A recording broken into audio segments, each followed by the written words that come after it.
नमस्कार दोस्तों, मैं अखिलेश विश्वकर्मा आप लोगों का स्वागत करता हूं आपके अपने YouTube चैनल हिंदी अनमोल ऑनलाइन पर। दोस्तों, कहानी विधा समाप्त हो जाने के बाद अब हम लोग प्रारंभ करेंगे निबंध को। आइए देखते हैं निबंध के बारे में, जानते हैं। ये भी बहुत ही महत्वपूर्ण टॉपिक है और हमारे सिलेबस में सम्मिलित है। तो आइए शुरू करते हैं। आज से निबंध की आज पहली क्लास होगी। तो सबसे पहले आप लोग हेडिंग डाल लीजिए निबंध। ये निबंध की पहली क्लास है और जिनको ये जानना है कि सर कितने पेज में कंप्लीट हो जाएगा, तो आप ये मान के चलिए कि 10 से 15 पेज निबंध के लिए आप ले सकते हैं, जिसमें निबंध आपको कंप्लीट कर दिया जाएगा 10 से 15 पेज में। बहुत विस्तार में नहीं चलेंगे हम लोग, थोड़ा सा शॉर्ट में चलेंगे, लेकिन महत्वपूर्ण चीजों को नहीं छोड़ेंगे। तो आइए शुरू करते हैं आज की क्लास और देखते हैं निबंध को। तो सबसे पहले हेडिंग डाल लीजिए निबंध।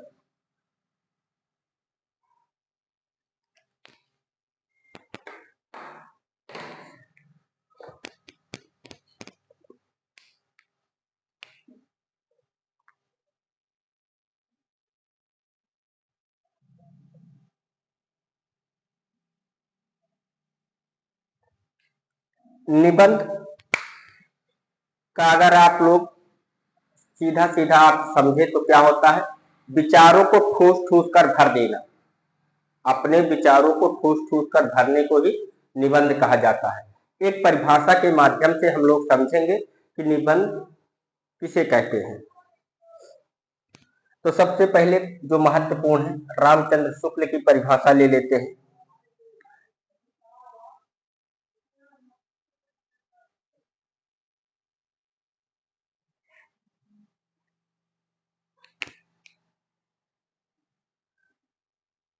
रामचंद्र शुक्ल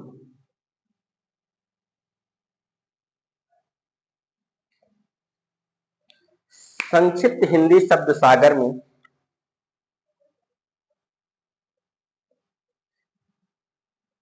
संक्षिप्त हिंदी शब्द सागर में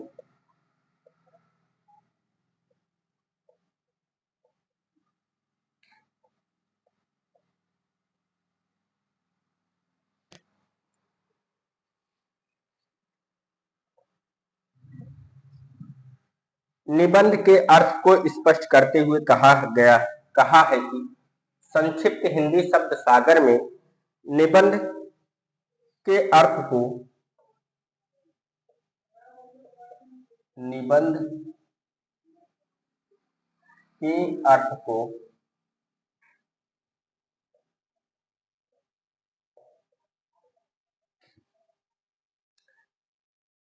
स्पष्ट करते हुए कहा है कि स्पष्ट करते हुए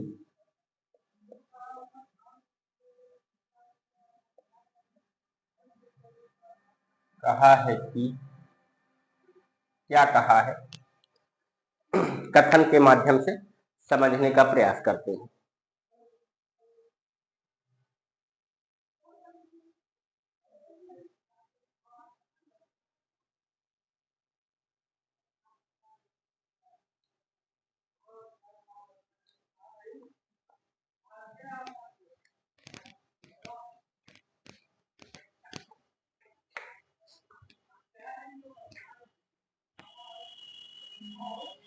अच्छे से दिखाई देना चाहिए, अगर अच्छे से दिखाई नहीं देगा तो कोई मतलब नहीं होगी क्लास की।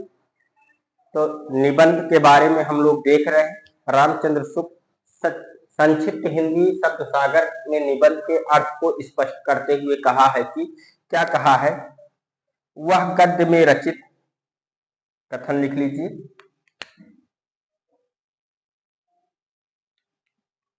वह गद्य में रचित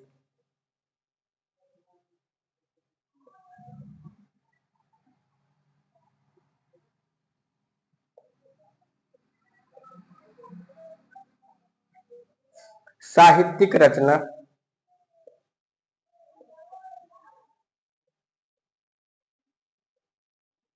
वह गद्य में रचित साहित्यिक रचना जिसमें प्रबंध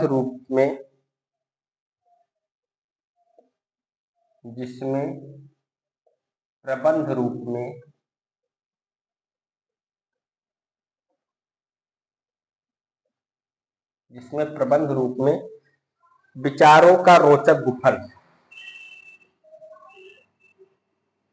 विचारों का रोचक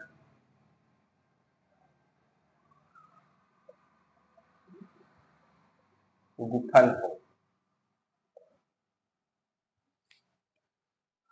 वह गद्य में रचित साहित्यिक रचना जिसमें प्रबंध रूप से विचारों का रोचक गुफन हो, वो क्या कहलाता है? निबंध कहलाता है। और ये कथन किसका है?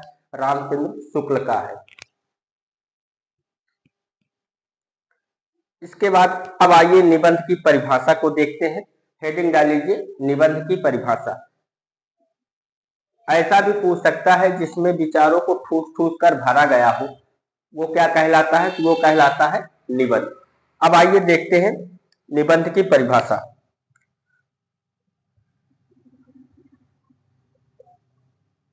परिभाषा के माध्यम से समझने का प्रयास करें। निबंध की परिभाषा।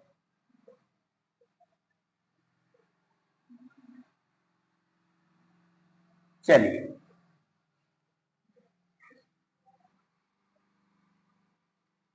एक नंबर तो सबसे पहले किसकी परिभाषा को देखेंगे? मोंटेन को की परिभाषा को देखेंगे। लेकिन पहले ये जान लेते हैं कि मोंटेन है कौन।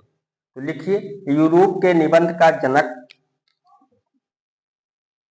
यूरोप के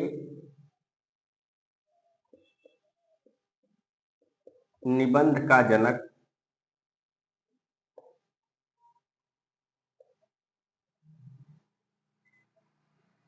मॉन्टेन या मोंटेन।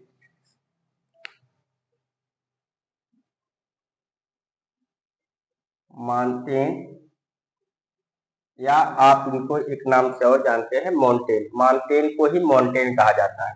तो लिख लीजिए मोंटेन।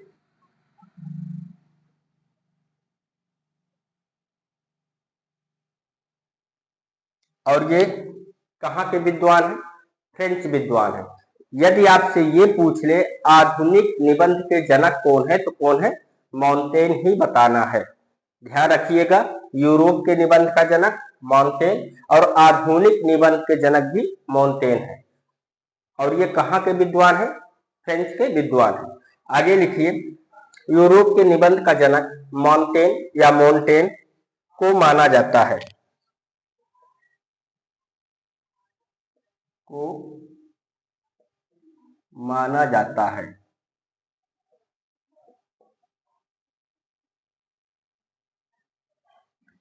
ये विश्व के पहले निबंधकार हैं। ये विश्व के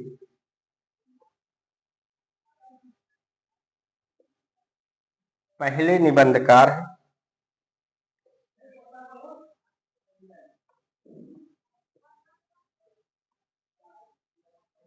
ये विश्व के पहले निबंधकार हैं।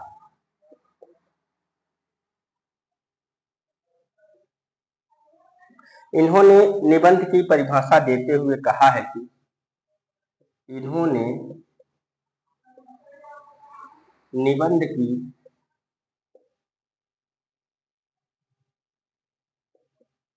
परिभाषा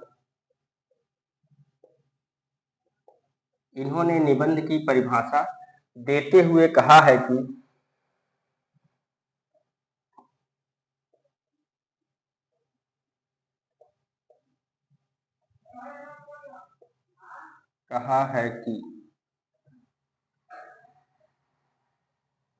क्या कहा है?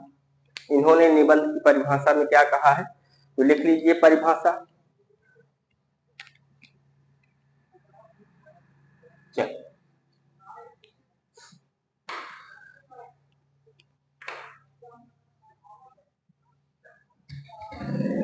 निबंध विचारों, कथाओं लिखिए परिभाषा। निबंध विचारों, कथाओं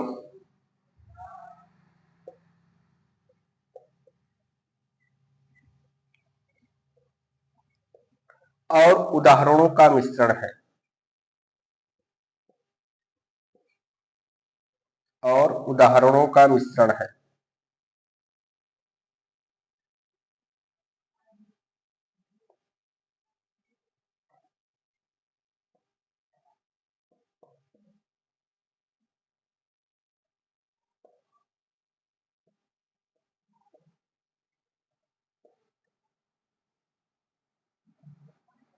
निबंध विचारों, कथाओं और उदाहरणों का मिश्रण है। ये किसने कहा? ये कहा है मॉन्तेन। मॉन्तेन यूरोप निबंध के जनक माने जाते हैं, आधुनिक निबंध के जनक माने जाते हैं। ये विश्व के पहले निबंधकार हैं। इन्होंने निबंध की परिभाषा देते हुए कहा है, निबंध विचारों, कथाओं और उदाहरणों का मिश्रण है। और इनका समय जो था वो 1533 ईस्वी से 1592 ईस्वी था। किसका? मोंटेन का। चलिए आगे बढ़ते हैं। अंग्रेजी में निबंध के जनक 2 नंबर पे लिखिए।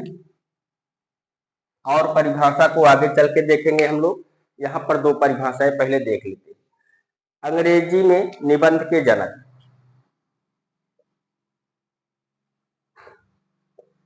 अंग्रेजी में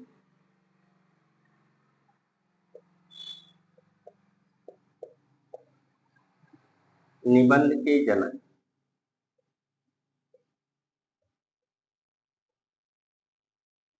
लॉर्ड बेकन।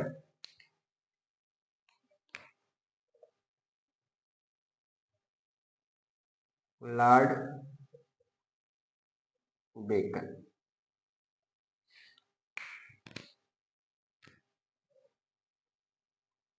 अंग्रेजी में निबंध के जनक लॉर्ड बेकन हैं। इन्होंने कहा कि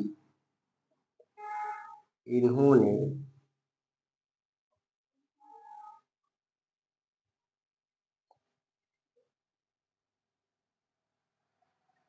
कहा कि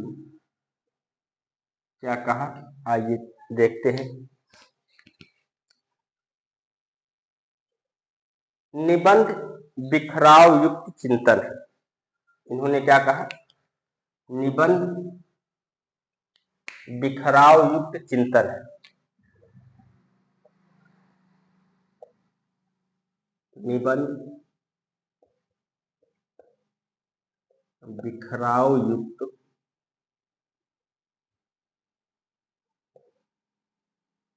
चिंतन है।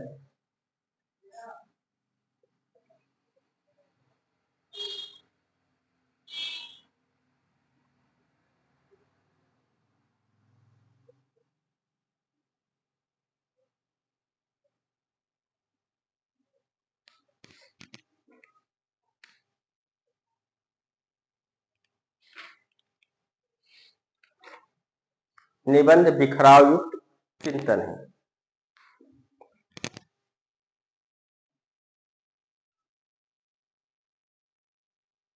आज हम लोग निबंध शुरू किए हैं पढ़ना, और निबंध की ये पहली क्लास है।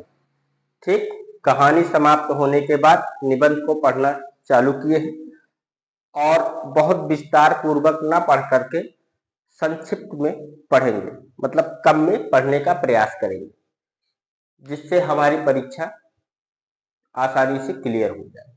जो हमारी परीक्षा के लिए उपयोगी है, हम केवल उतना ही पढ़ेंगे। ठीक है।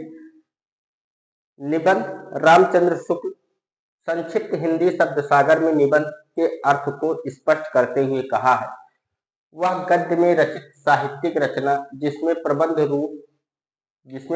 रूप से विचारों का रोचक गुफन। प्रबंध रूप से कर लीजिएगा इसको।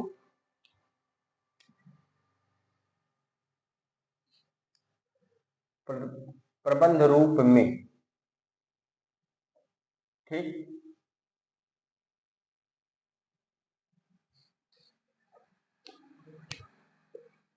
वह गद्य में रचित साहित्यिक रचना जिसमें प्रबंध रूप में विचारों का गुफन हो।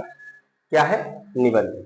निबंध की परिभाषा, यूरोप के निबंध का जनक मोंटेन को माना जाता है। ये विश्व के पहले निबंधकार हैं। इन्होंने निबंध की परिभाषा देते हुए कहा कि निबंध विचारों, कथाओं और उदाहरणों का मिश्रण है। ये किसका कथन है? यही कथन देकर के आपसे पूछेगा कि ये किसका है। निबंध विचारों, कथाओं और उदाहरणों का मिश्रण है। ये किसने कहा निबंध के बारे में? मॉन्टेन ने कहा। अंग्रेजी में निबंध के जनक कौन है? Lord baker. बहुत प्रसिद्ध है, आप इनका नाम जानते भी होंगे, सुना भी होगा। निबंध बिखराव युक्त चिंतन है। निबंध क्या है? बिखराव युक्त चिंतन। किसका कथन है? लॉर्ड बेकर का। अब आप लोग लिख लीजिए, उसके बाद फिर हम लोग आगे बढ़ते हैं।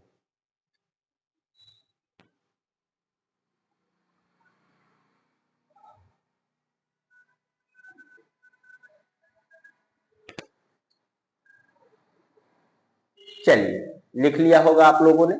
आइए अब बढ़ते हैं आगे और परिभाषाओं को देखते हैं।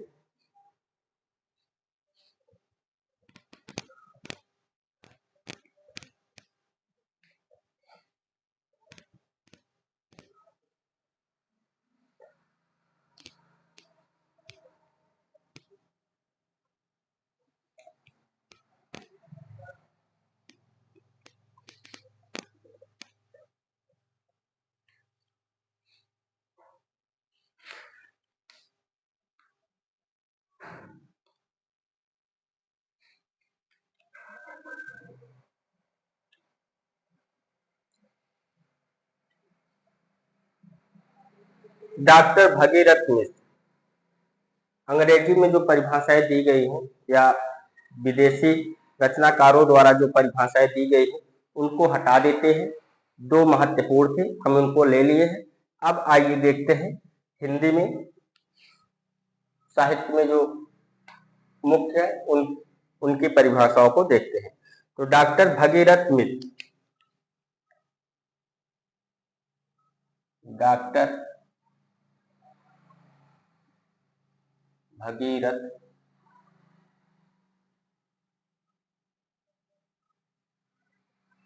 मिश्र,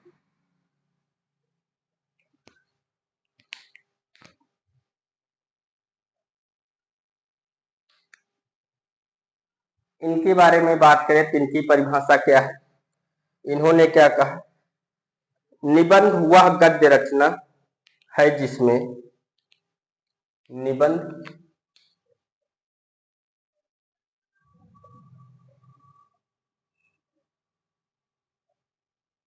वह गद्य रचना है जिसमें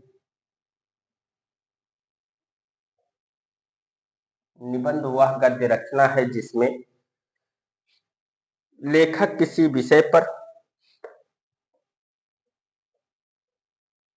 लेखक किसी विषय पर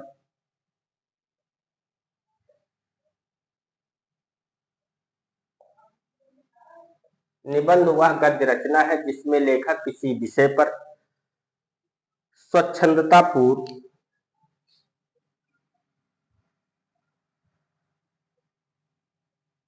स्वच्छंदतापूर्व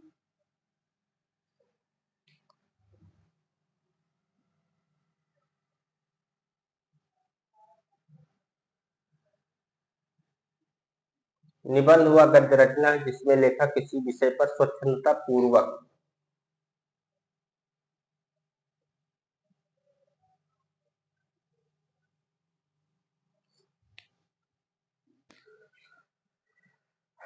परंतु किसी विशेष तथ्यों परंतु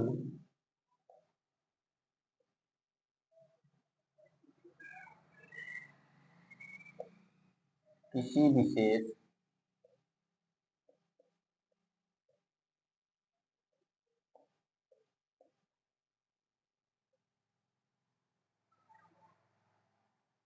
तथ्यों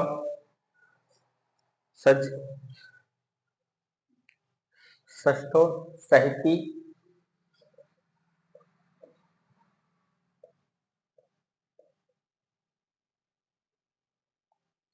षष्ठो संहति सजीवता और व्यक्तिता।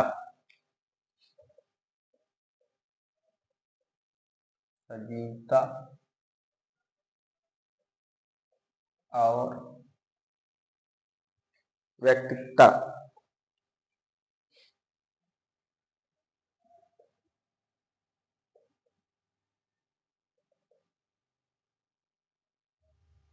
एक बार चेक कर लें। निबंध हुआ गद्य रचना है जिसमें लेखक किसी विषय पर स्वच्छंदता पूर्वक परंतु किसी विशेष षष्ठो संहति सजीवता और व्यक्तिता के साथ अपने भाव विचारों के साथ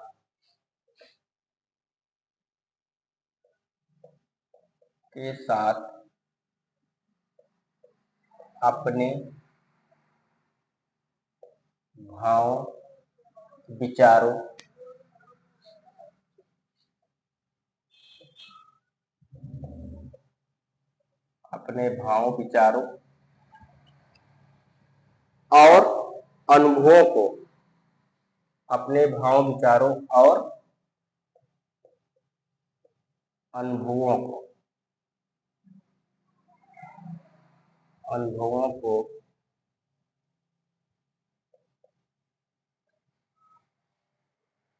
व्यक्त करता है।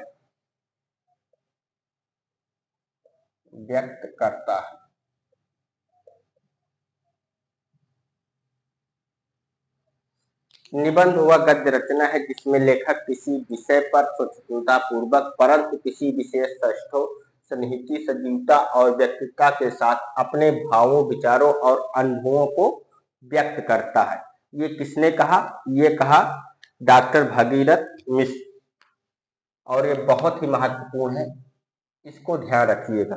कई बार परीक्षा में ये पूछा जा चुका है कि ये निबंध के प्रति ये किसका कथन है। तो किसका कथन है?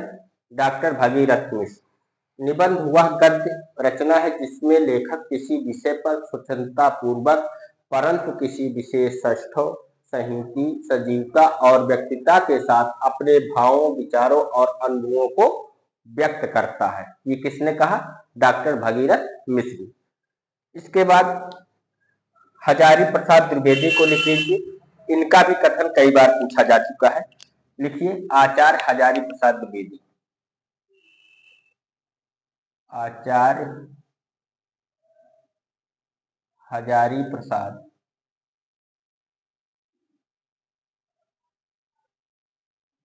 द्विवेदी।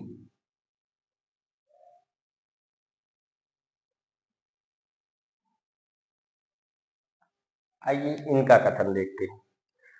प्रमाणों का निबंधन ही प्रमाणों का निबंधन ही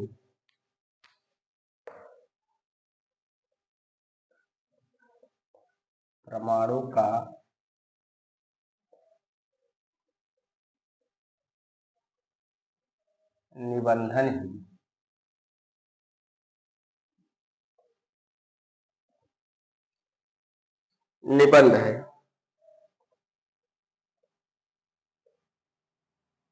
प्रमाणों का निबंधन ही निबंध है। यह व्यक्ति की स्वाधीनता की उपज है। यह व्यक्ति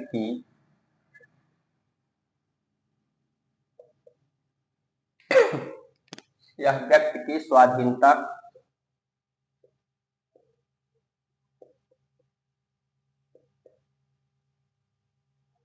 की उपज है।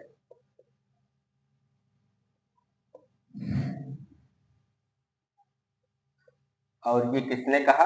ये कहा आचार्य हजारी प्रसाद द्विवेदी ने। क्या कहा?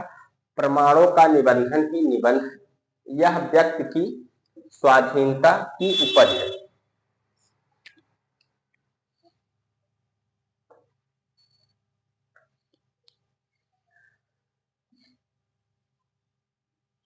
अगली परिभाषा हम देख रहे हैं श्याम सुंदर दास। श्याम सुंदर दास।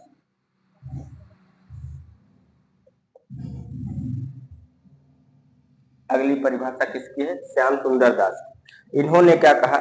निबंध उस लेख को कहना चाहिए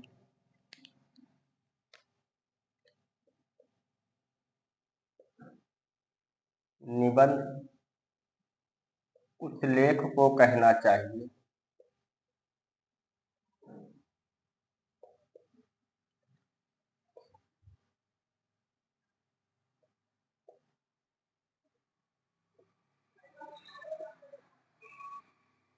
श्याम सुंदर दास की परिभाषा देख रहे हैं।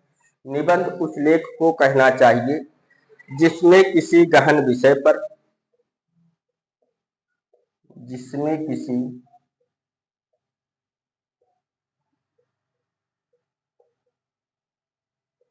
गहन विषय पर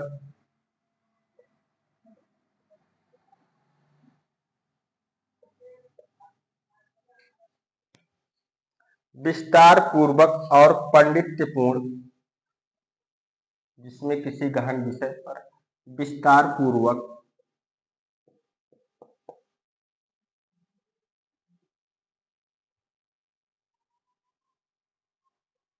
और पांडित्यपूर्ण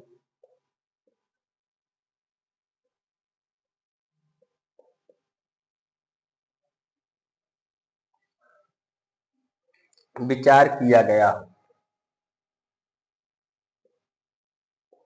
विचार किया गया हो।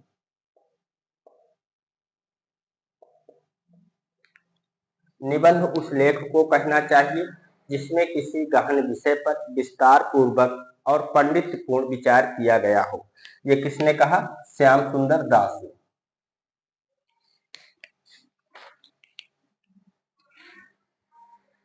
गुलाब राय।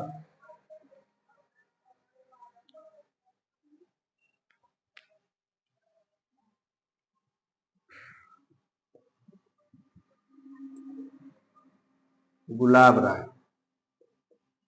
आइए इनका कथन देखते हैं। इन्होंने क्या कहा?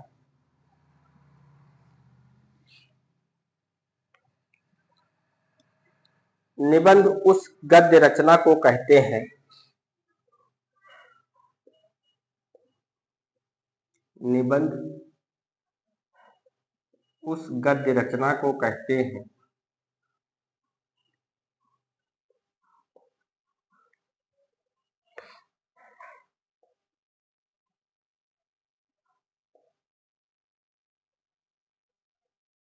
निबंध उस गद्य रचना को कहते हैं जिसमें सीमित आकार के भीतर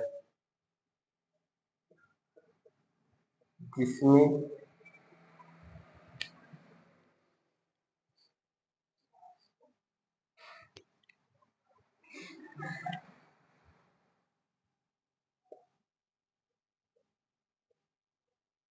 जिसमें सीमित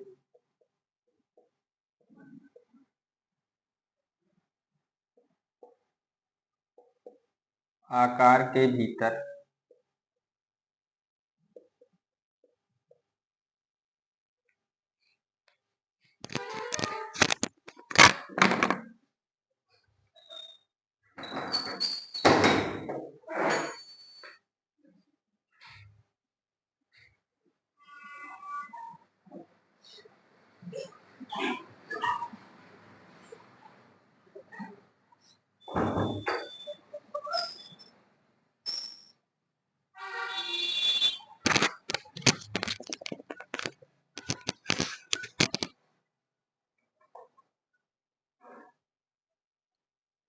निबंध उस गद्य रचना को कहते हैं जिसमें सीमित आकार के भीतर किसी विषय का वर्णन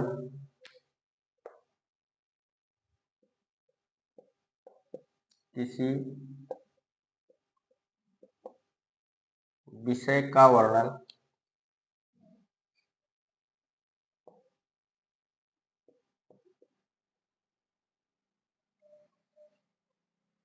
या प्रतिपादन या प्रतिपादन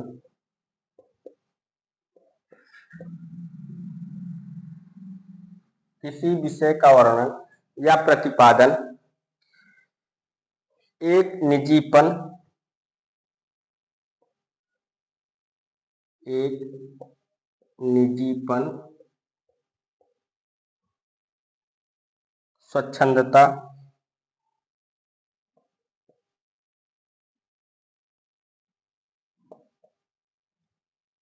षष्ठों,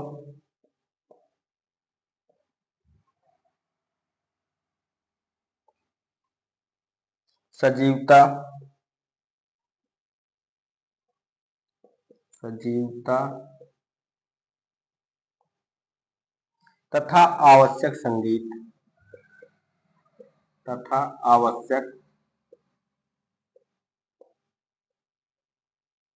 संगीत,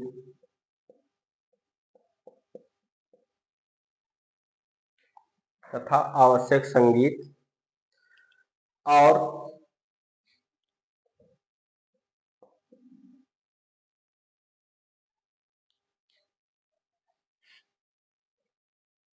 संबद्धता के साथ किया हो,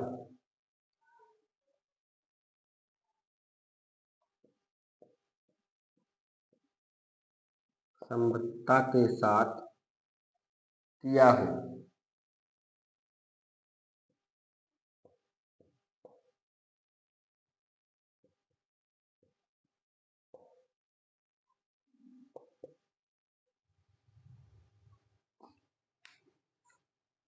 निबंध उस गद्य रचना को कहते हैं जिसमें सीमित आकार के भीतर किसी विषय का वर्णन या प्रतिपादन एक निजीपन, स्वच्छंदता, षष्ठों, सजीवता तथा आवश्यक संगीत और संबद्धता के साथ किया हो। ये किसने कहा? ये कहा है गुलाब राय।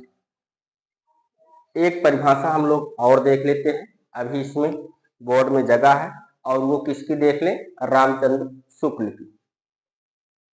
तो आइए एक परिभाषा को और देखने का प्रयास करते हैं।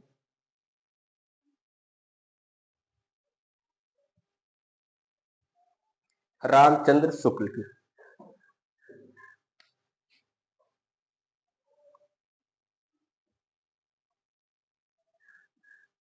रामचंद्र शुक्ल।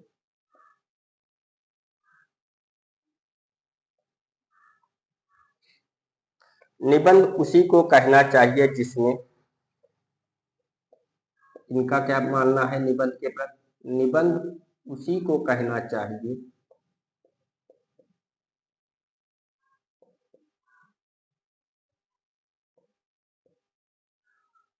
निबंध उसी को कहना चाहिए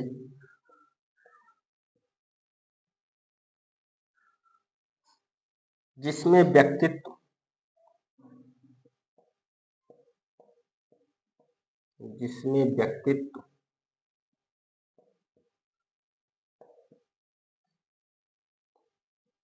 अर्थात व्यक्तिगत,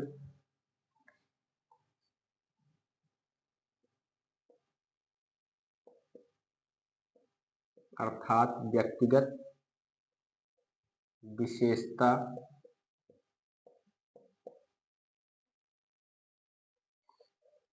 हो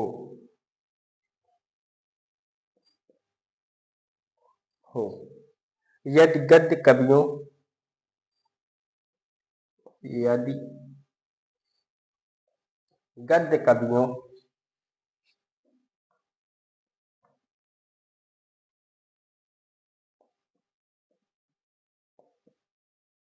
यदि गद्य कवियों या लेखकों की कसौटी,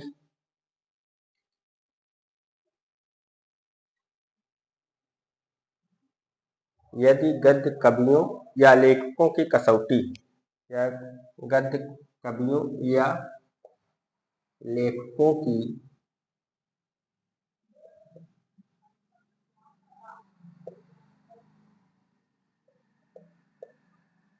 कसौटी है,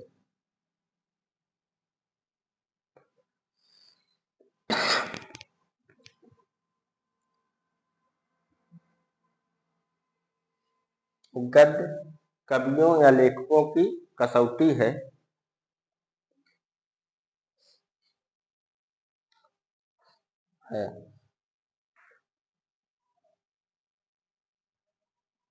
तो भाषा की पूर्ण शक्ति का विकास, तो भाषा की पूर्ण शक्ति का विकास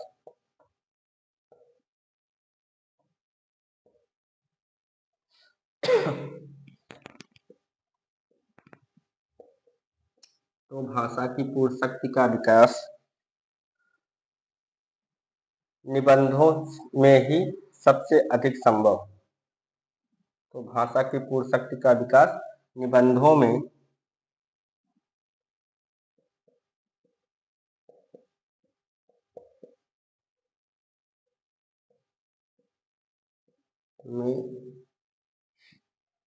ही सबसे संभव है।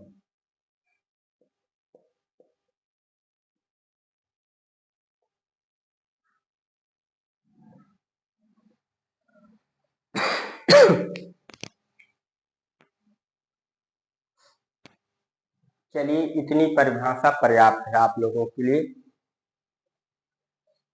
आइए इस पेज को एक बार रिपीट कर लेते हैं, उसके बाद फिर आप लोग नोट डाउन कर लीजिए।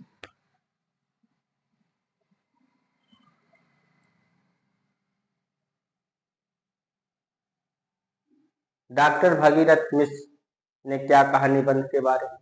निबंध वह गद्य रचना है जिसमें लेखक किसी विषय पर स्वच्छंदता पूर्वक परंतु किसी विशेष सौष्ठव सन्निहित सजीवता और व्यक्तित्व के साथ अपने भावों, विचारों और अनुभवों को व्यक्त करता है। ये किसने कहा? डॉक्टर भगीरथ मिश्र ने कहा। आचार्य हजारी प्रसाद द्विवेदी ने क्या कहा? प्रमाणों का निबंधन ही निबंध है, यह व्यक्ति की स्वाधीनता की उपज है। ये बहुत ही महत्वपूर्ण कथन है, कई बार परीक्षा में आया हुआ है। जितने कथन आपके सामने लिखवाए गए हैं, इन सबको ध्यान रखना है। अब बहुत कठिन नहीं है, आप लोग इतना आसानी से कर सकते हो। श्याम सुंदर दास की बात करें तो इन्होंने क्या कहा? निबंध उस लेख को कहना चाहिए जिसमें किसी गहन विषय पर विस्तार पूर्वक और पंडितपूर्ण विचार किया गया। दो कथन तो आप लोग आसानी से ही याद कर लोगे। कौन कौन सा? हजारी प्रसाद द्विवेदी का प्रमाणों का निबंधन ही निबंध है, किसने कहा? आचार्य हजारी प्रसाद द्विवेदी। यह व्यक्ति की स्वाधीनता की उपज है, किसने कहा? हजारी प्रसाद द्विवेदी। कथन एक ही है, कभी कभी कथन को बीच से तोड़कर भी दे देता है, जैसे यहाँ से यहाँ तक ही कथन दे दिया। प्रमाणों का निबंधन ही निबंध है, किसने कहा? ये कहा है हजारी प्रसाद द्विवेदी। श्याम सुंदर दास, निबंध उस लेख को कहना चाहिए जिसमें किसी गहन विषय पर विस्तार पूर्वक पंडितपूर्ण विचार किया गया, किसने कहा? श्याम सुंदर दास ने। गुलाब राय जी क्या कहते हैं? निबंध उस गद्य रचना को कहते हैं जिसमें सीमित आकार के भीतर किसी विषय का वर्णन या प्रतिपादन एक निजीपन, स्वच्छंदता, सौष्ठव, सजीवता तथा आवश्यक संगीत और संबद्धता के साथ किया। रामचंद्र शुक्ल जी क्या कहते हैं? निबंध उसी को कहना चाहिए जिसमें व्यक्तित्व अर्थात व्यक्तिगत विशेषता हो। यह गद्य कवियों या लेखकों की कसौटी है, तो यहाँ है कर लीजिएगा, कसौटी है तो भाषा की पूर्ण शक्ति का विकास निबंधों से ही संभव है। ठीक, चलिए आप लोग नोट डाउन कर लीजिए, उसके बाद फिर हम लोग आगे बढ़ते हैं।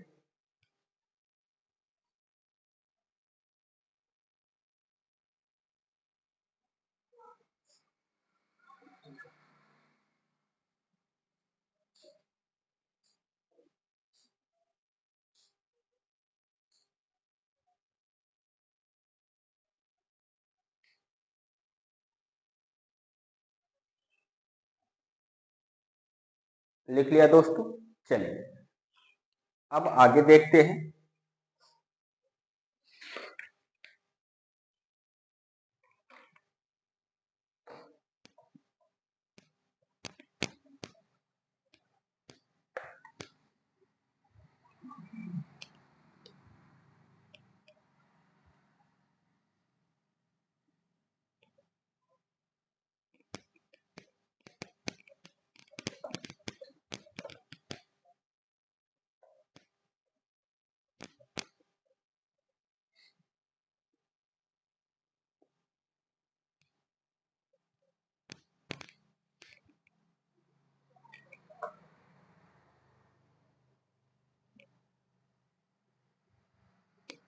एक बिंदु नोट कर लीजिए, निबंध को लैटिन भाषा में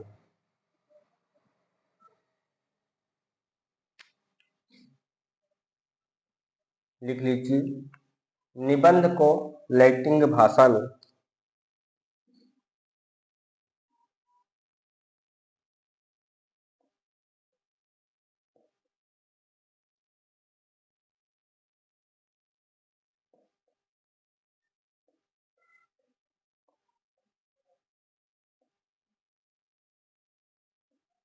निबंध को लैटिन भाषा में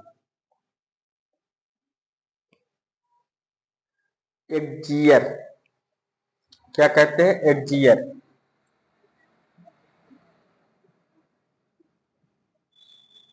एग्जियर अंग्रेजी में एस्से,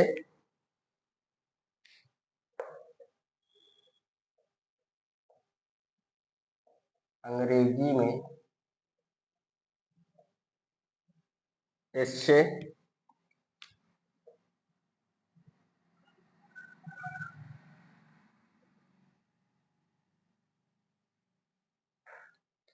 फ्रेंच में एसाई,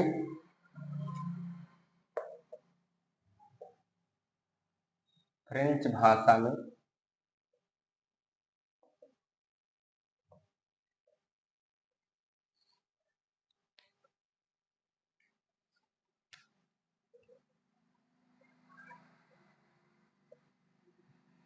एसाई कहते हैं।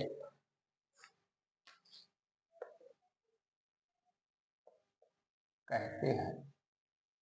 अब चाहे लैटिन भाषा में पूछे, चाहे अंग्रेजी में पूछे और चाहे फ्रेंच भाषा में पूछे, आप लोग आसानी से बता सकते हो कि निबंध को लैटिन भाषा में एग्जिए, एग्जियर, एग्जिए नहीं एग्जियर होना चाहिए। आप रा लगाना भूल गए हैं, आप लोग लगा लीजिए और हम भी लगा लेते हैं। एग्जियर अंग्रेजी में एस्से, फ्रेंच भाषा में एसाई कहते हैं, हिंदी में निबंध कहते हैं। ठीक, यहां तक क्लियर हो गया। अब आइए देखते हैं निबंध की शैलियां। निबंध लिखने में कौन कौन सी शैली का प्रयोग किया जाता है, उन शैलियों के बारे में जानने के बाद फिर हम लोग निबंधकार की तरफ बढ़ेंगे। तो सबसे पहले हेडिंग डाल लीजिए, निबंध की शैलियां। निबंध की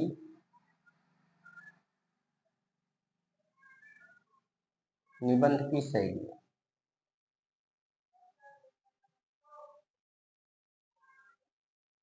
निबंध की शैलियां।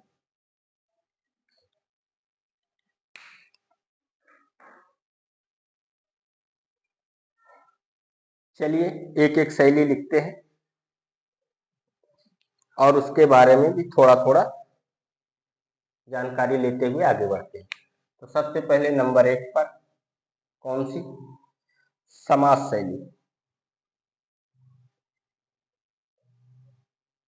समास शैली।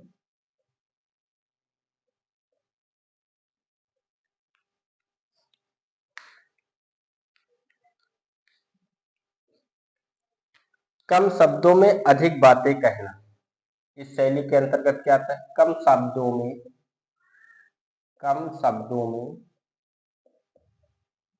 अधिक बातें कहना।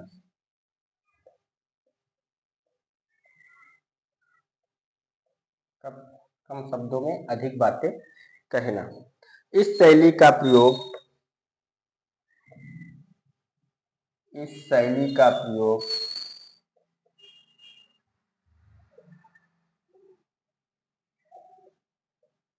इस शैली का प्रयोग विचारात्मक निबंधों में किया जाता है।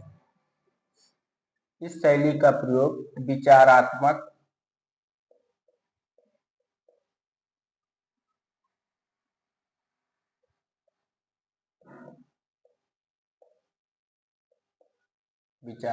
निबंधों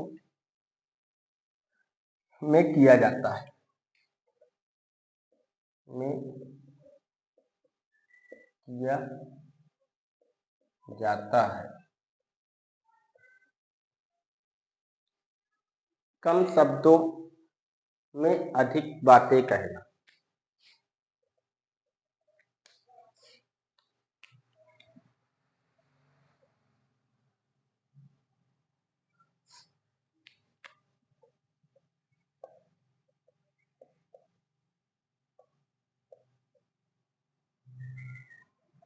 कम शब्दों में अधिक बातें कहना। इस शैली का प्रयोग विचारात्मक निबंधों में किया जाता है। यह है समास शैली। ठीक, और इसका प्रयोग किसने किया? शुक्ल के निबंधों में इसका प्रयोग उदाहरण लिखते चलिए। जैसे शुक्ल के निबंध, जैसे शुक्ल के निबंध। अगर पूछ ले शुक्ल जी ने अपने निबंधों में किस शैली का प्रयोग किया है, तो कौन सी शैली का प्रयोग किया है? समास शैली। दूसरा है व्यास शैली।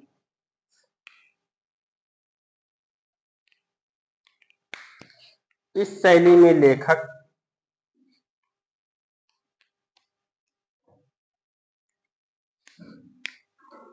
व्यास शैली हेडिंग डाल लीजिए पहले, तो लिखिए व्यास शैली।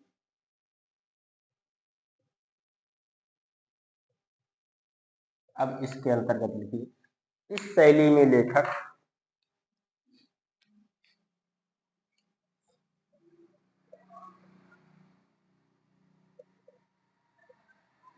इस शैली में लेखक अपने विचारों को बढ़ा चढ़ाकर लेखक अपने विचारों को बढ़ा चढ़ाकर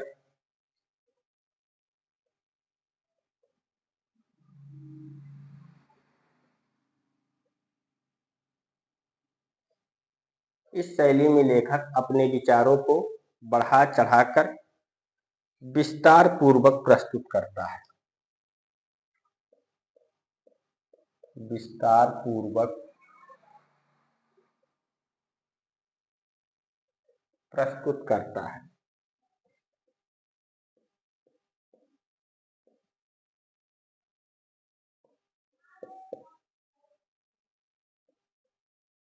और इस शैली का प्रयोग किसने किया है?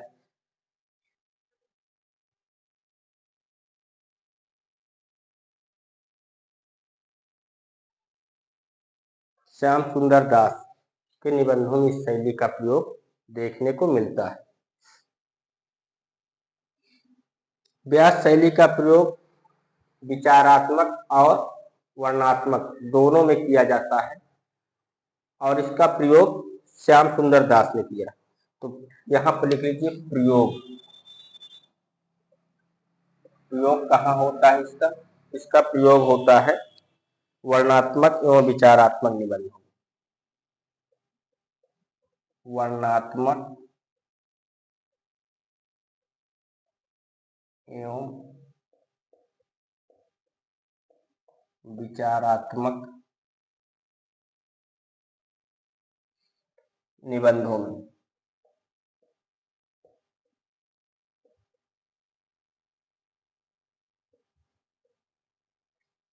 और किसने किया? श्याम सुंदर दास। निबंधों जैसे श्याम सुंदर दास।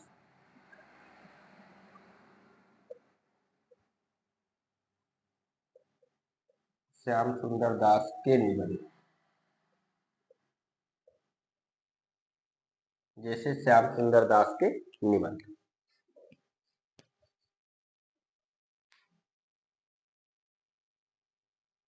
इस क्लास में आप लोगों को ऊब बहुत लगेगी, क्योंकि इसमें कुछ टॉपिक नहीं मिल पा रहा है, लेकिन महत्वपूर्ण है, परिभाषा महत्वपूर्ण है। और व्यास शैली का प्रयोग किसने किया? श्याम सुंदर दास ने। समास शैली का प्रयोग किसने किया? शुक्ल ने। क्वेश्चन बन सकता है, इसलिए इसको करवाना पड़ रहा है। अभी परीक्षा में और समय होता है। यदि एलटी का पेपर फरवरी से मार्च महीने में होता तो आपको वर्णनात्मक क्या होता है, विचारात्मक क्या होता है, ये सारी बातें भी मैं करवाता, लेकिन समय कम है। इन सबको हटाते हुए जो महत्वपूर्ण है केवल उसी को करवा रहे हैं। इसीलिए कह रहे हैं कि निबंध 10 से 15 पेज में समाप्त हो जाएगा। लेकिन हम इतना भी नहीं छोड़ रहे हैं कि आपकी परीक्षा से बाहर हो जाए। जो परीक्षा में आने लायक है उसको लेकर के हम लोग चल रहे हैं। ठीक, जो प्रोफेसर वगैरह की तैयारी कर रहे हैं, जो वीडियो देख कर लिख रहे हैं, उनके लिए कम उपयोगी रहेगी। और एलटी, टीजीटी, पीजीटी के लिए तो ये पर्याप्त है, इससे ज्यादा आप लोगों से नहीं पूछेगा। प्रोफेसर की जो तैयारी कर रहे हैं बच्चे, वो इसको लिख लीजिए। इसके अलावा इसमें और मटेरियल जब ऐड किया जाएगा तो उसको अपने नोट्स में भी बढ़ा लेंगे। ठीक,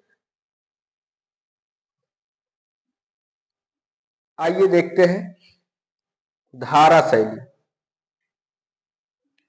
दो शैली हो गई, तीसरी शैली कौन सी है? धारा शैली। धारा शैली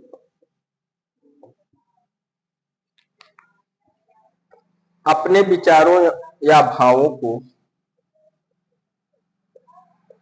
अपने विचारों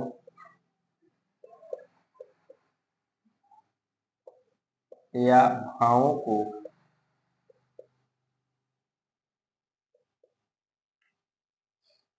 तेज प्रवाह या गति से,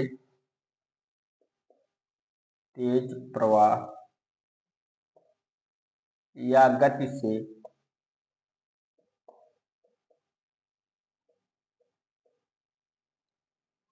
अपने विचारों या भावों को तेज प्रवाह या गति से अभिव्यक्त करना।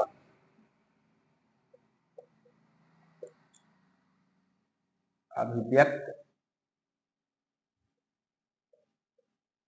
करना। और इस शैली का प्रयोग कौन करते थे? सरदार पूर्ण सिंह। और इसका प्रयोग कहाँ होता है? भावात्मक शैली में। जब व्यक्ति भावुक हो जाता है तो अपने विचार और भाव को एक गति के साथ रखना शुरू कर देता है। तो इसका प्रयोग प्रयोग कहाँ होता है? भावात्मक निबंधों में।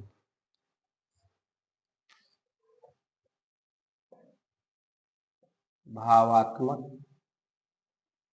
निबंधों में।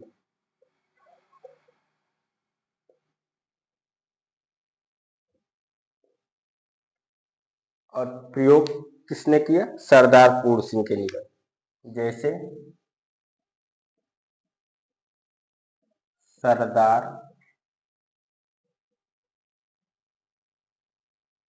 पूर्ण सिंह के निबंध।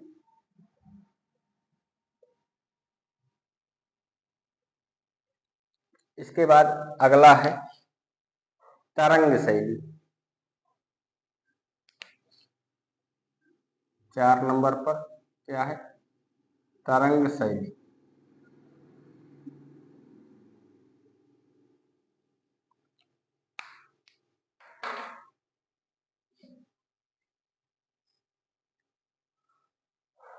वह शैली जिसके वाक्य वह शैली जिसके वाक्य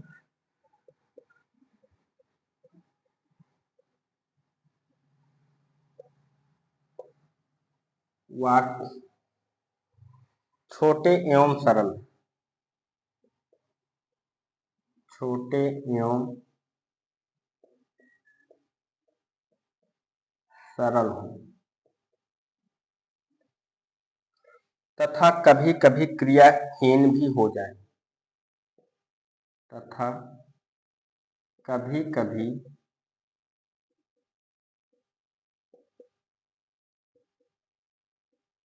क्रियाहीन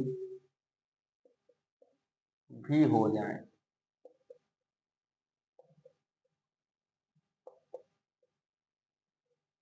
तरंग शैली वह शैली जिसके वाक्य छोटे एवं सरल हो तथा कभी कभी क्रियाहीन भी हो जाए इसके शब्द।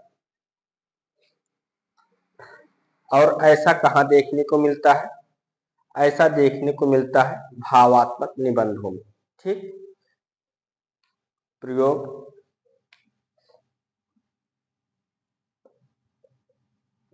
कौन सा है? भावात्मक निबंध।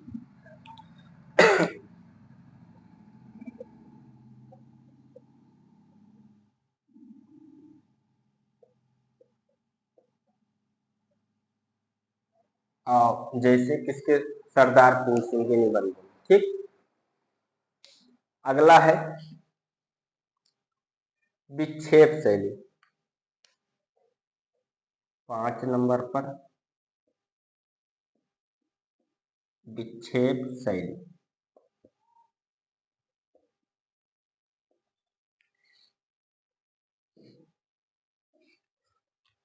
विक्षेप का अर्थ है भटकना। विक्षेप का अर्थ है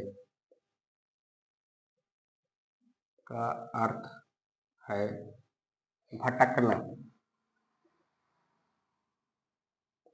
विक्षेप का अर्थ है भटकना। जहां मन पर संयम नहीं हो, जहां मन पर संयम नहीं हो,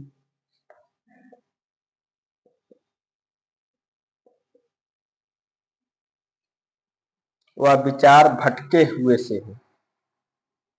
वह विचार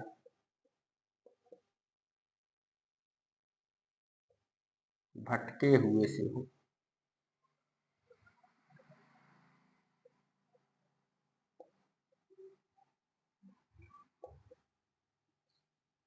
विक्षेप का क्या अर्थ है? भटकना। जब कोई टॉपिक से भटक जाए तो वहां कौन सी शैली का प्रयोग किया गया? विक्षेप शैली। जहां मन पर संयम नहीं हो, वह विचार भटके हुए हो, वहां कौन सी शैली होती है? विक्षेप शैली। इसका भी प्रयोग किसमें होता है?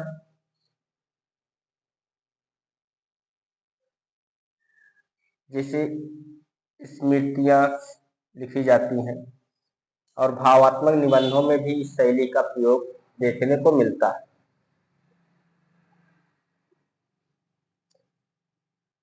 इसका एक बहुत ही अच्छा उदाहरण है और वो है क्या?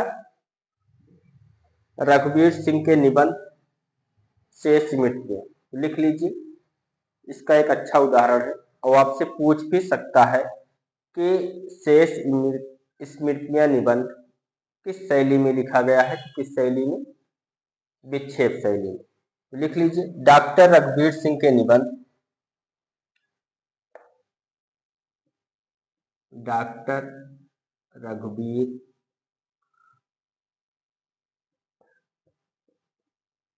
सिंह के निबंध।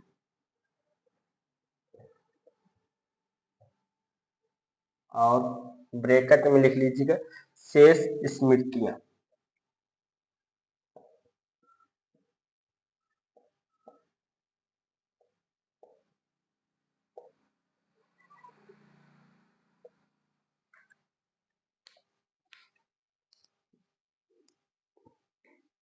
चलिए, इतना आप लोग लिख लीजिए, फिर आगे देखते हैं और जो शैली बची हुई है उसके बारे में।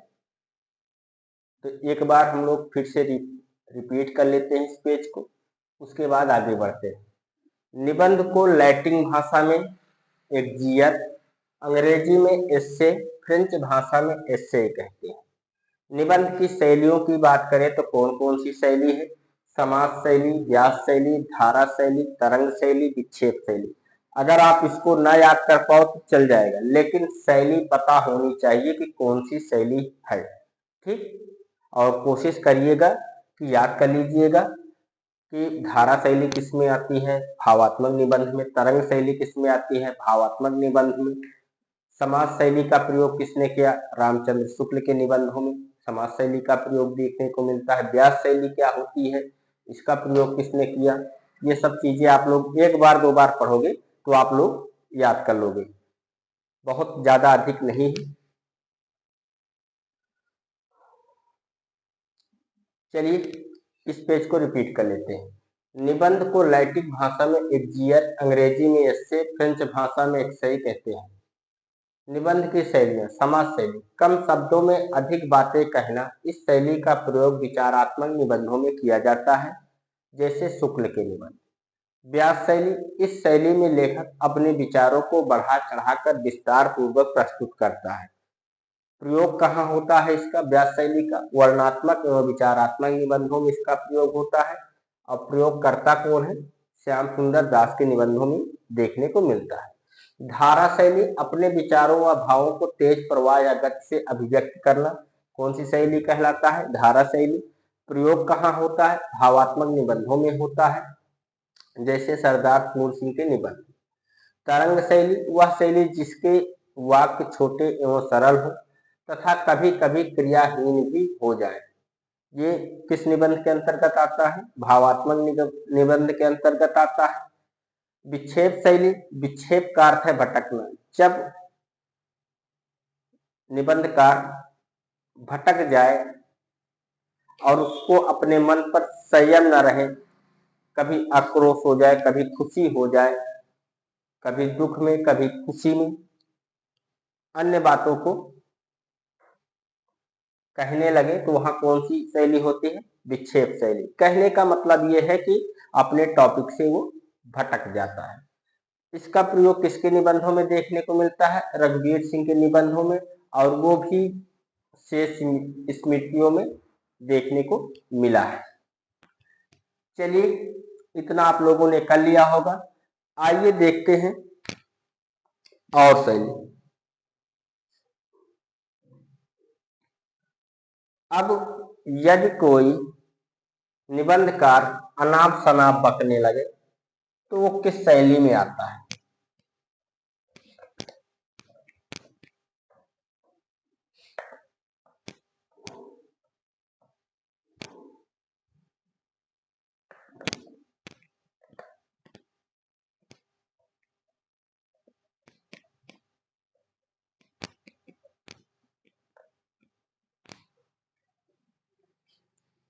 प्रलाप शैली। 6 नंबर पर लिखिए प्रलाप शैली।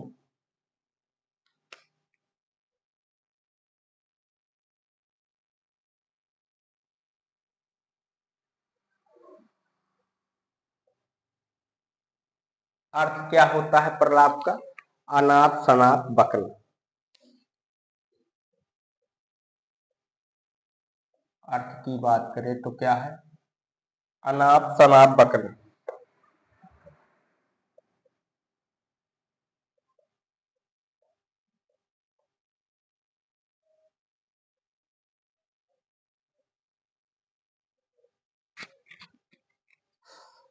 जब किसी लेख में भावों की उच्च श्रृंखला आ जाती है। जब किसी लिखिए जब किसी लेख में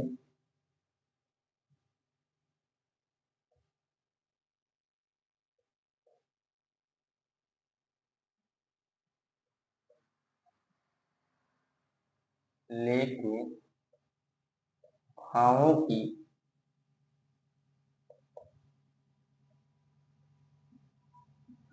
उच्च श्रृंखला आ जाती है,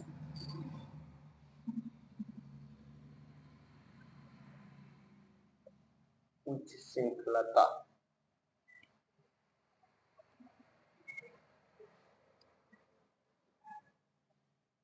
आ जाती है।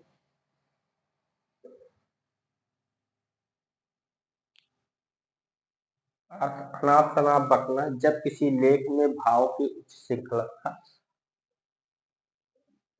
आ जाती है।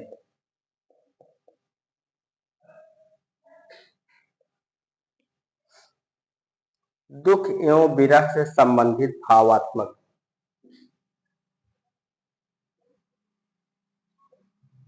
दुख एवं विरह से संबंधित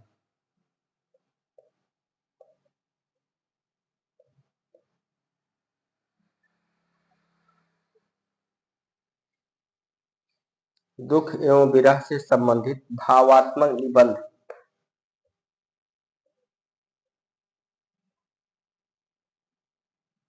भावात्मक निबंध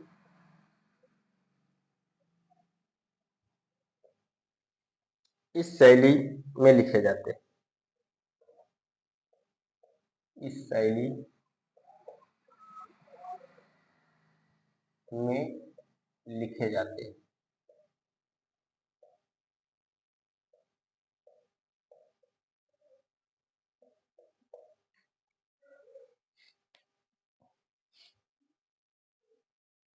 ये 6 नंबर का। 7 नंबर व्यंग्य शैली।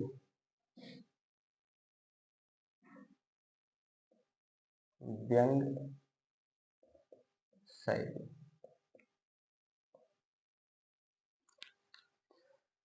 जब रचनाकार लक्षणा व व्यंजना में जब रचनाकार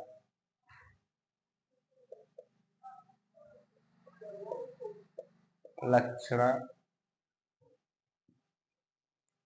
या व्यंजना में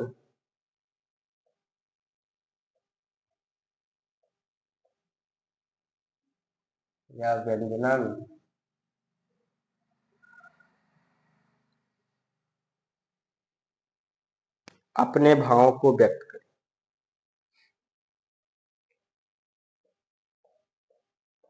अपने भावों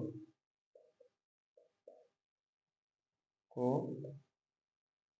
व्यक्त करें तो वहां पर कौन सी शैली होती है? व्यंग्य शैली।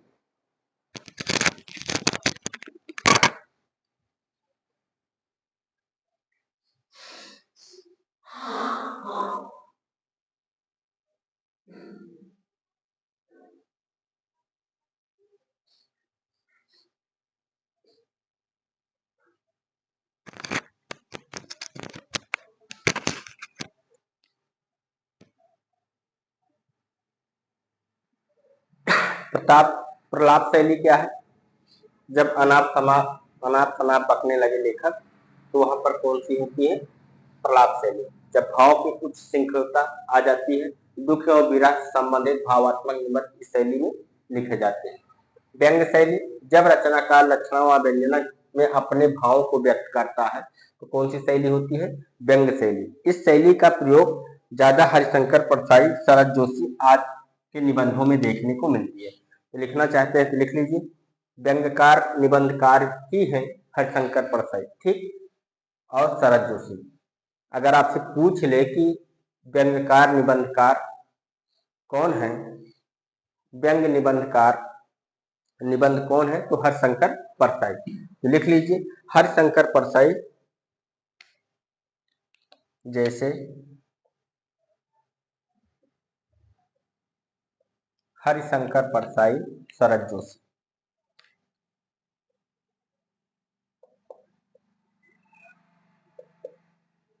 हरिशंकर परसाई और शरद जोशी।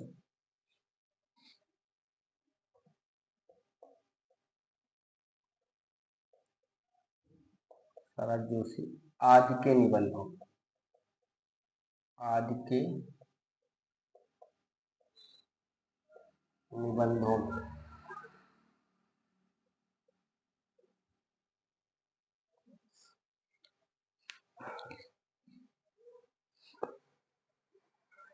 आइए देखते हैं निबंध के तत्व।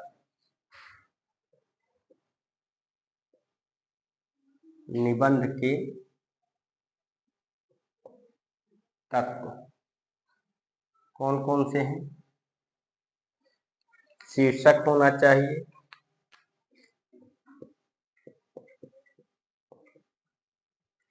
शीर्षक, प्रस्तावना,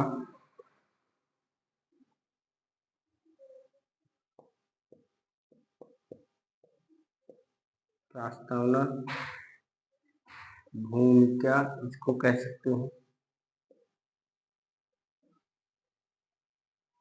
विस्तार,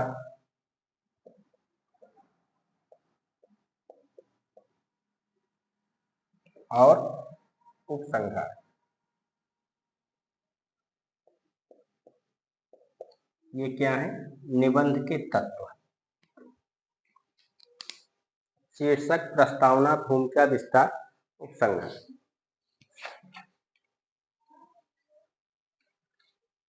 निबंध के भेद। निबंध के भेद क्या है? निबंध के भेद। वर्णनात्मक निबंध,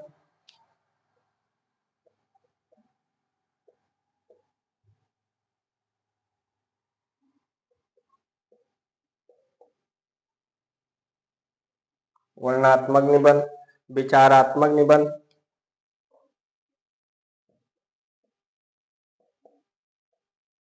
विचारात्मक निबंध,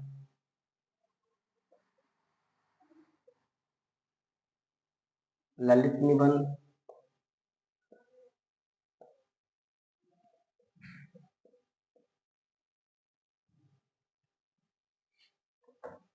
व्यंग्य निबंध,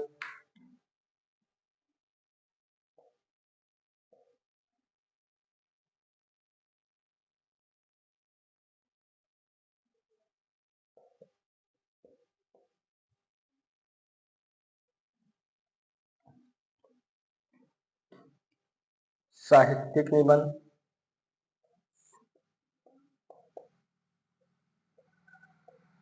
साहित्यिक या आलोचनात्मक, आलोचनात्मक,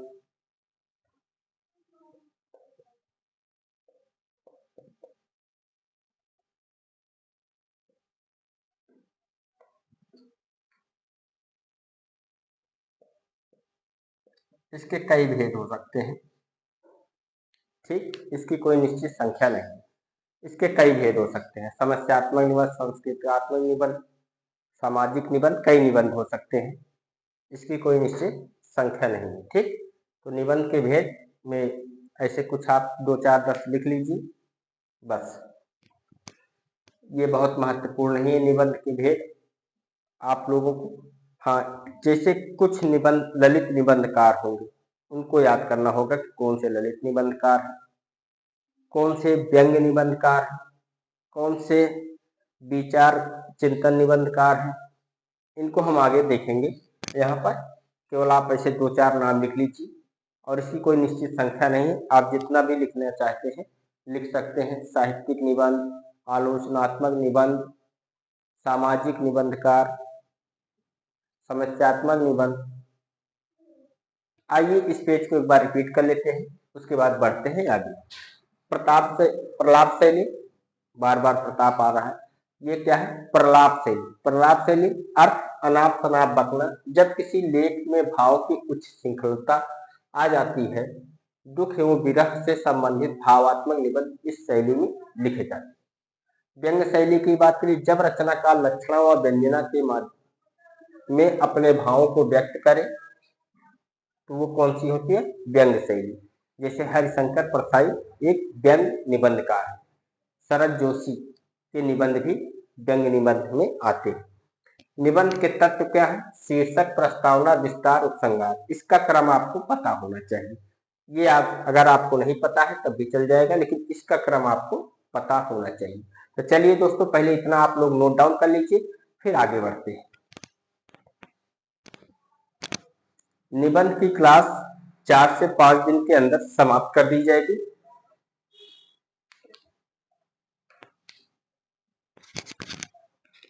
आप इसको लिख लीजिए, फिर आगे देखते हैं। अभी 10 से 15 मिनट क्लास और चलेगी, उसी के बाद ही क्लास बंद होगी।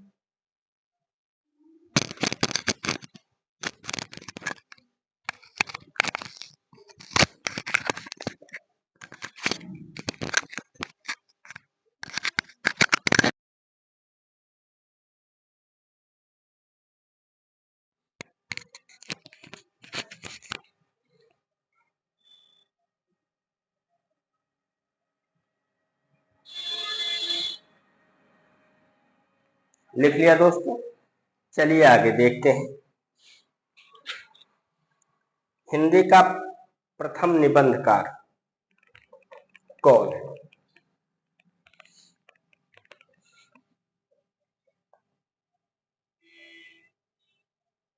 हिंदी का प्रथम निबंधकार कौन? विश्व का तो आप लोग बता देंगे, अंग्रेजी का बता देंगे कि कौन है। हिंदी में थोड़ा सा विवाद है। कुछ विद्वान भारतेन हरिश्चंद्र को मानते हैं और कुछ बालकृष्ण भट्ट को मानते हैं। इसके अलावा चलिए विद्वानों के हिसाब से हम लोग देख लेते हैं, 3-4 विद्वानों के मतों को देखेंगे कि किसको हिंदी का प्रथम निबंधकार माना है। तो आइए हेडिंग डाल लीजिए, हिंदी का प्रथम निबंधकार। हिंदी का प्रथम निबंधकार। ये क्लास थोड़ी सी उबाऊ होगी, मैं पहले भी बता चुका हूं कि ये क्लास थोड़ी सी उबाऊ है लेकिन इंपॉर्टेंट है। वो बेशक लगे लेकिन लिखते रहिए और याद करते रहिए। सबसे पहले देखेंगे रामचंद्र शुक्ल गुलाब राय के अनुसार।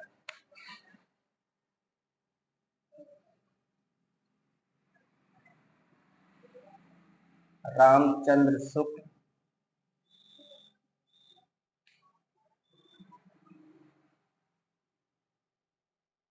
एवं गुलाब राय के अनुसार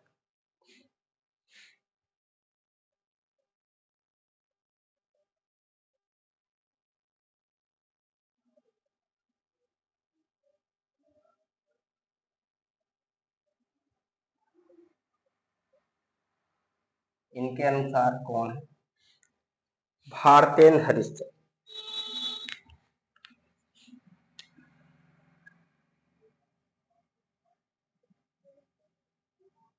भारतेन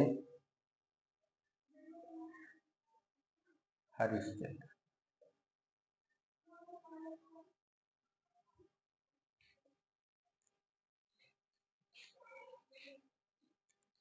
उन्नीस सौ 72 में रचित, चलिए लिख लीजिए, 1972 में रचित नाटक, रचना का नाम क्या है? नाटक। रचना का नाम ही नाटक है और ये निबंध की श्रेणी में लिया गया है। 1972 में रचित नाटक निबंध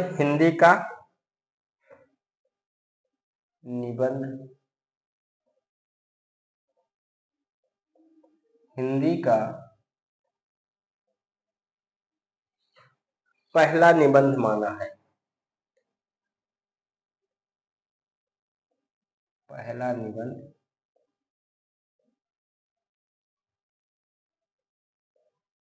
माना है। और ये क्या है? सर्वमान्य मत है, जो सभी को मान्य हो वही है क्या? सर्वमान्य मत। ये क्या है? सर्वमान्य मत। मतलब अगर सीधे सीधे क्वेश्चन आपसे पूछ ले कि हिंदी का प्रथम निबंधकार कौन है, तो कौन है? भारतेन हरिश्चंद्र। और पहला निबंध कौन सा है? भारतेन हरिश्चंद्र द्वारा रचित 1972 में नाटक निबंध जो है इनका हिंदी का पहला निबंध। आइए अगले विद्वान के हिसाब से देखते हैं। डॉक्टर लक्ष्मी सागर वासड़े एवं डॉक्टर कृष्णलाल के अनुसार, तो 2 नंबर पर लिख लीजिए, डॉक्टर लक्ष्मी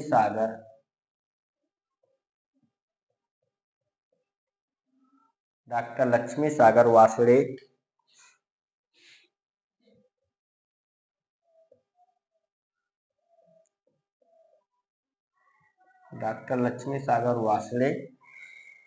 डॉक्टर कृष्ण लाल के अनुसार, डॉक्टर कृष्णलाल के अनुसार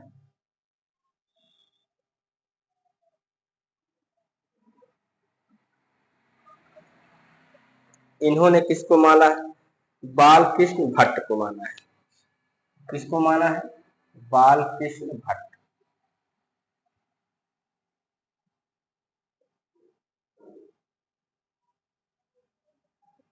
रचनाओं की कोई चर्चा नहीं की। उसके बाद गणपति चंद्र गुप्त के अनुसार तीसरे नंबर पर लिखिए, गणपति चंद्र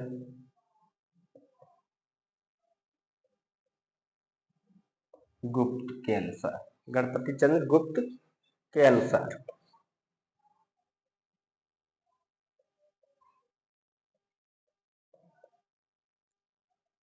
कौन है? राजा शिव प्रसाद सितारे हिंद। राजा शिव प्रसाद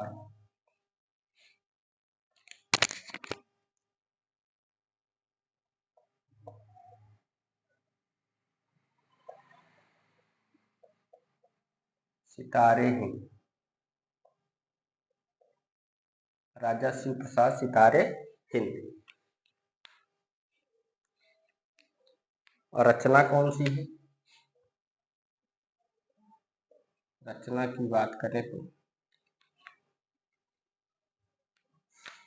राजा भोज का सपना। राजा भोज का सपना। और कब है? 1839, सॉरी 1839।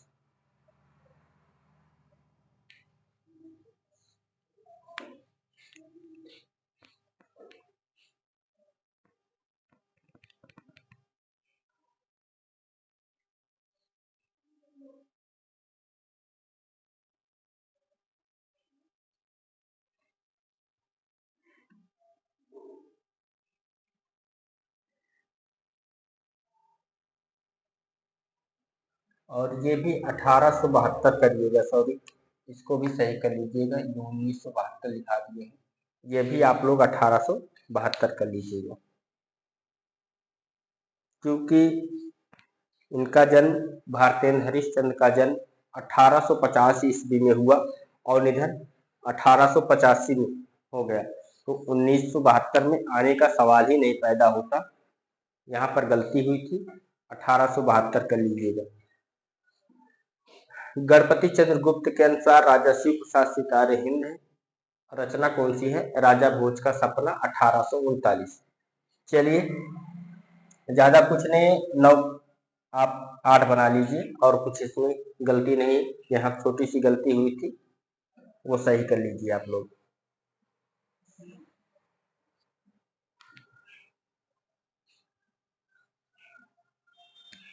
4 नंबर विश्वनाथ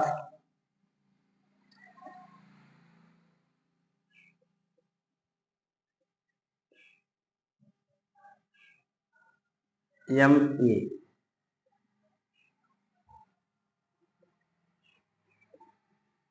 के अनुसार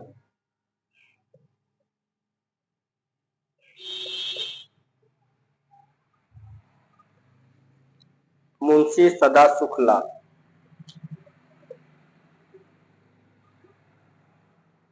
मुंशी सदा सुखलाल।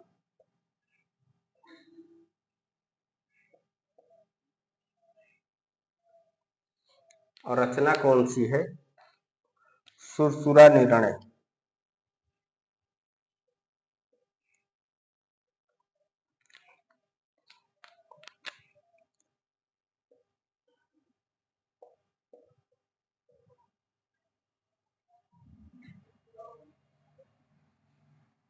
सुर असुर निर्णय।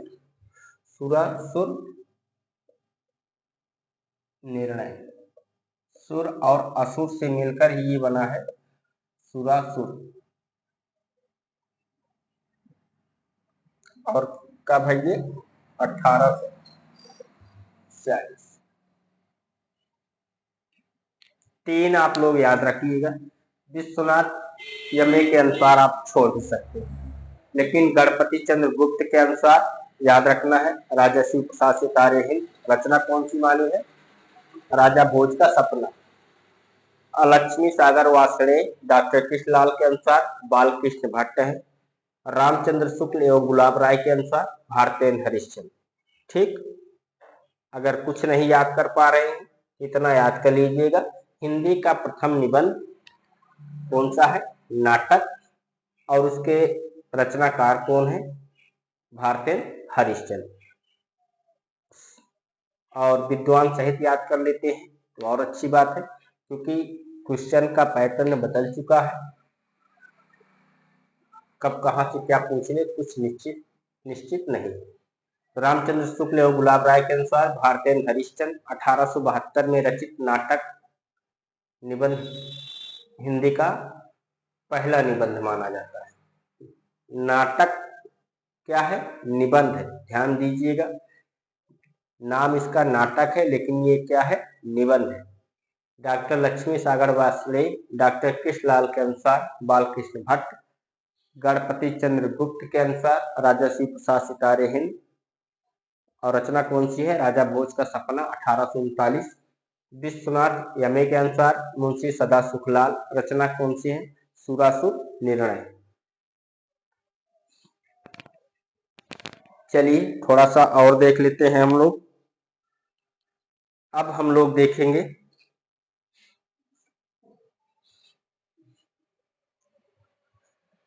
हिंदी निबंध का विकास क्रम।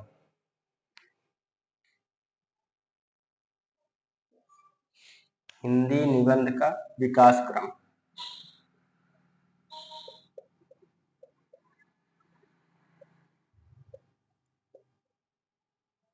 हिंदी निबंध का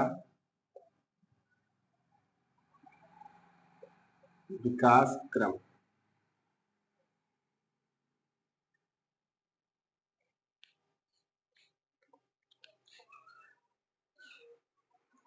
भारतेंद्र युग,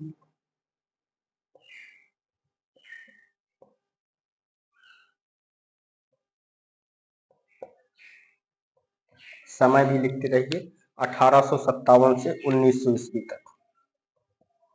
1857 ईस्वी से 1900 ईस्वी तक। द्विवेदी युग,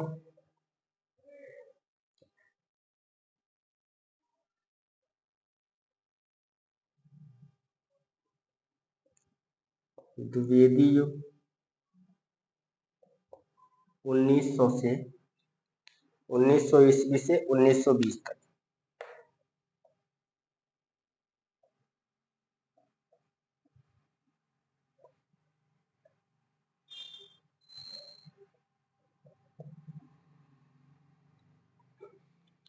शुक्ल युग,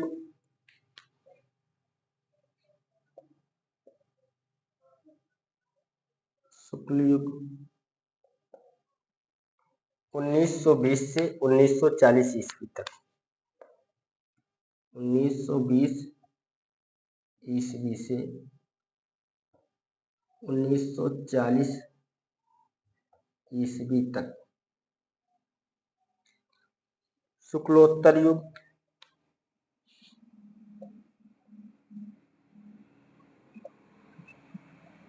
शुक्लोत्तर 1940 से लगातार।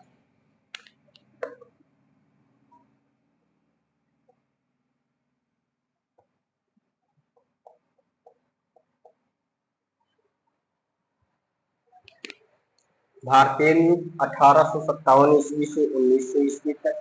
द्विवेदी युग 1900 ईस्वी से 1920 ईस्वी तक। शुक्ल युग 1920 से 1940 ईस्वी तक। शुक्लोत्तर युग 1940 से लगातार।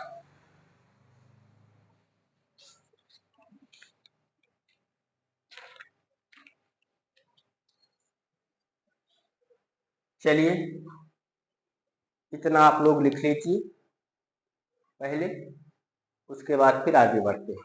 हिंदी का प्रथम निबंधकार रामचंद्र शुक्ल एवं गुलाब राय के अनुसार भारतेंद्र हरिश्चंद्र 1872 में रचित नाटक निबंध हिंदी का पहला निबंध माना जाता है।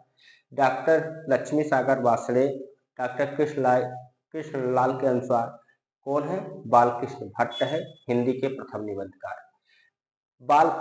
बालकृष्ण भट्ट किसके अनुसार है? लक्ष्मी सागर वासड़े डॉक्टर कृष्णलाल के अनुसार है हिंदी के प्रथम निबंधकार। गणपति चंद्र गुप्त के अनुसार राजा शिव प्रसाद सितारे हिंद है और कौन सी रचना को माना है? राजा भोज का सपना। राजा भोज का सपना का समय क्या है? 1839 ईस्वी। विश्वनाथ ए के अनुसार मुंशी सदा सुखलाल, रचना कौन सी है? सुरासुर निर्णय 1840 ईस्वी। हिंदी निबंध का विकास क्रम भारतेंदु युग 1857 ईस्वी से 1900 ईस्वी तक, द्विवेदी युग 1900 से 1920 ईस्वी तक, शुक्ल युग 1920 से 1940 ईस्वी तक, शुक्लोत्तर युग 1940 से लगातार। अब इन्हीं युगों के अनुसार हम लोगों को आगे बढ़ना है। ठीक है दोस्तों, आप लोग इतना लिख लिए होंगे।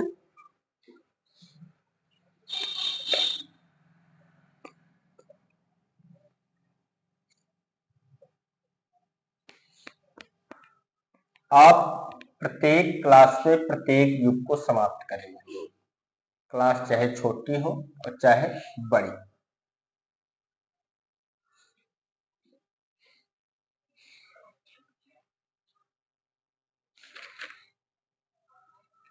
एक आज की क्लास तो यहीं समाप्त हो रही, लेकिन जब अगली क्लास होगी तो हम लोग भारतेंदु युग को कंप्लीट पूरा देखेंगे। ठीक है, क्योंकि 5-6 क्लास में हम लोगों को समाप्त करना है निबंध, तो हो सकता है क्लास थोड़ी सी लंबी हो जाए, इसके लिए आप लोग परेशान मत होइएगा। आप जल्दी से जल्दी लिख लीजिए और आपके पास अभी 50 से 60 दिन है और इतने दिनों में आप तैयारी अच्छी कर सकते हो। अगर नहीं लगे हो, आज से ही शुरू करते हो, तब भी 2 महीने में अच्छी तैयारी हो जाएगी। इतना आप लोग तैयार कर सकते हो कि एलटी प्री का एग्जाम आसानी से निकाल सको। नोट्स को पढ़ते रहो। अगर 2 घंटे नोट्स को पढ़ते हो तो कम से कम 10 पेज आसानी के साथ पढ़ सकते हो।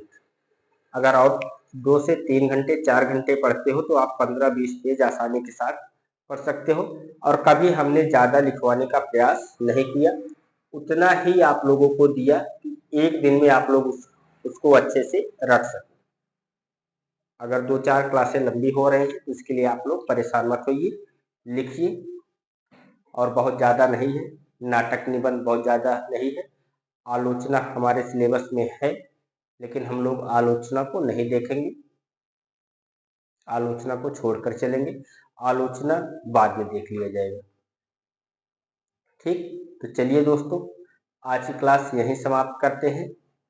मिलते हैं कल की क्लास में, तब तक के लिए नमस्कार दोस्तों, जय हिंद। आलोचना छोड़ने के लिए नहीं कह रहे हैं कि एकदम से छोड़ दिया जाएगा। आलोचना हम लोगों ने पहले कुछ आलोचना आदिकाल में ही लिख ली है जो महत्वपूर्ण है। उसके बाद जो आलोचनाएं रचनाएं बची हुई हैं उनको हम अंत में देखेंगे, एकदम आखिरी में, क्योंकि आलोचना याद करना आसान नहीं होता, समय लगता है और उसमें कठिनाई होती है। मैं ये नहीं चाहता कि उसको याद करने में आप लोगों का महत्वपूर्ण समय व्यतीत हो। अभी जो समय चल रहा है आपके लिए बहुत ही महत्वपूर्ण है, इसलिए मैं कह रहा हूँ कि आलोचना को छोड़कर चल रहे हैं। ठीक, और बाकी जो महत्वपूर्ण आलोचनाएं हैं उसको मैंने ऑलरेडी आदिकाल में ही करवा दी है, ताकि आप लोग उसको याद करते रहिए। चलिए दोस्तों, क्लास को यहीं पर समाप्त करते हैं। मिलते हैं कल की क्लास में, तब तक के लिए नमस्कार दोस्तों, जय हिंद।